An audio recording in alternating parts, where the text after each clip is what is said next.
Hello everyone, Professor Toybox here.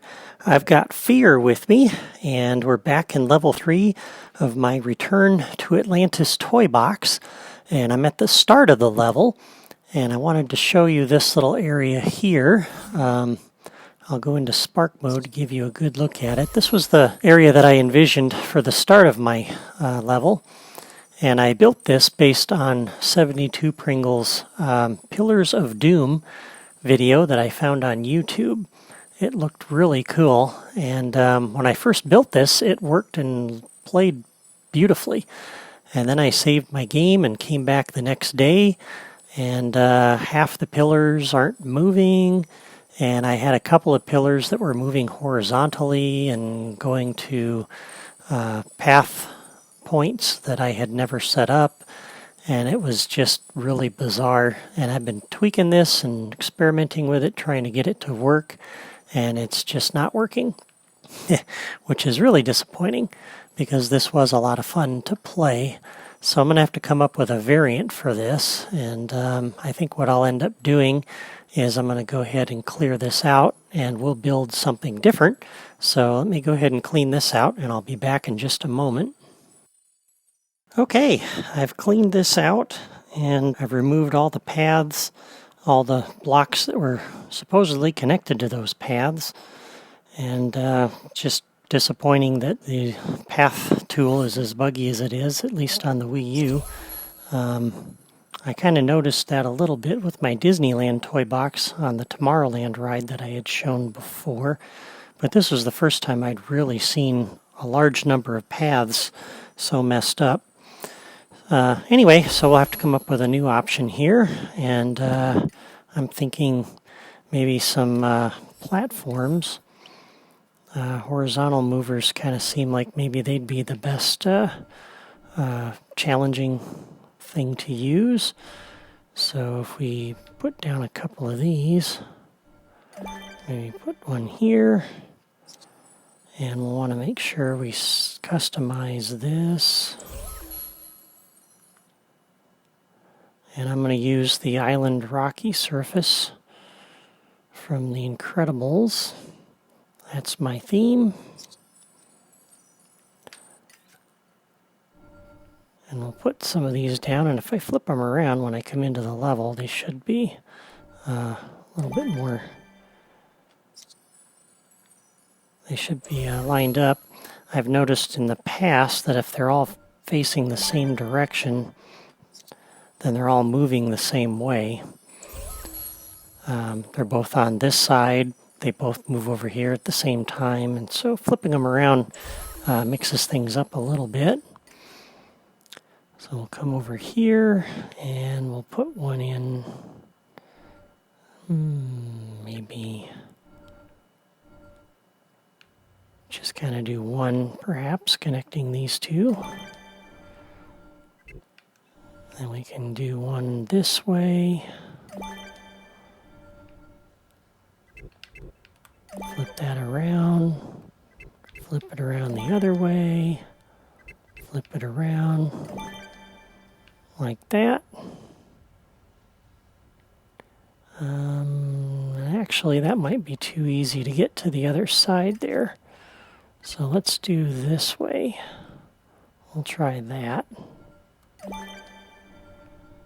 Just to mix things up. And then we'll put one there and one over here. So that should give us a path to get over there. And the last thing I had done when I was building this for the Pillars of Doom, whoa, almost ran off the edge of that. I had substituted some of the blocks down there for erupting blocks to kind of make things interesting. And if we step into this little trigger area here and step back out, now they're erupting a little bit. So just seeing how those line up here with the platforms I just put in. See, that one potentially is going to be a problem if this happens to explode right there. Kind of almost want that between the blocks. I've got these spaced out, that's not going to quite work. So what I'll have to do is move things around a little bit here. So I'll slide this over. And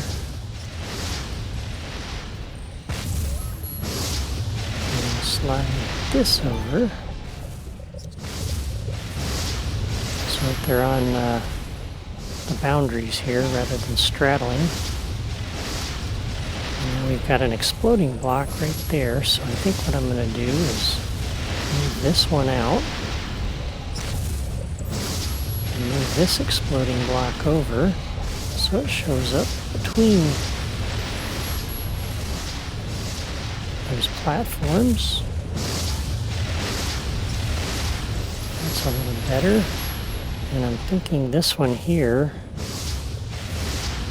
because that can come up when you're trying to get on that block or standing on it. That one's not going to be a good place to put that.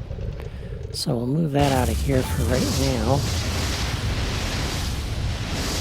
And let's see, we got one coming up right over here.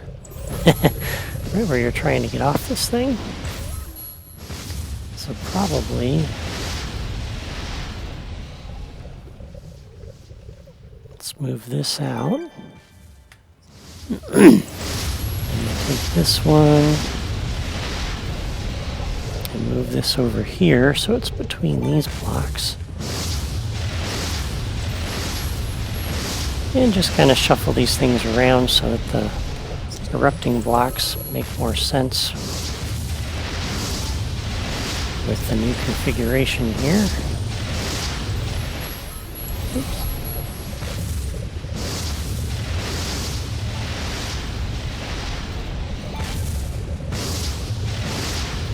Rather than move every block, it might be easier just to go ahead and just put down new ones. Delete all of these. And little things you figure out as you play with this over time. There we go. So we got a couple of them there. There's an exploding block, I think, over this way that I spotted. I don't think it's going to be a factor, but we'll leave it because it might make things kind of interesting. And then there's this one over here. We'll have to put this somewhere. We'll probably close this off, actually. Not sure we need that. I'll just put a regular block under there. There we go. So now, as we run through this, and this is why I chose Fear. Ah, I love how he kicks when he's in midair. And these little blocks here that aren't moving will kind of give us a place to jump to where we can plan our next move.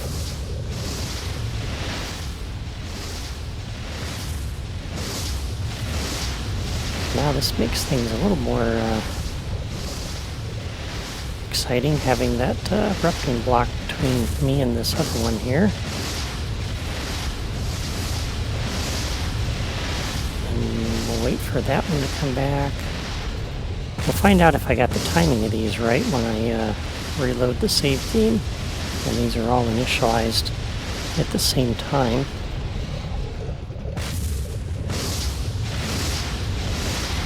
That one almost looks like it's coming through that block, doesn't it? Whoa! There we go. And we made it across. And from here we can head up to the plateau and see what we get up there again. And so I hope you've enjoyed this little video. This area isn't what I had originally envisioned, but I think this is going to work for now. I thought about mixing this up with a randomizer and putting in some different obstacles to come through here, but I think I'd rather use the replayers and save those for elsewhere in this level. I couldn't come up with too many more different variants in here. I don't think it would be all that different, so I think this will work nicely. So subscribe to my channel or sign up for my blog. To see what we do next in this series, you can find logic diagrams and build tips on my blog for the different challenges that we make. And for now, I'm going to sign off from Atlantis, and I'll see you next time.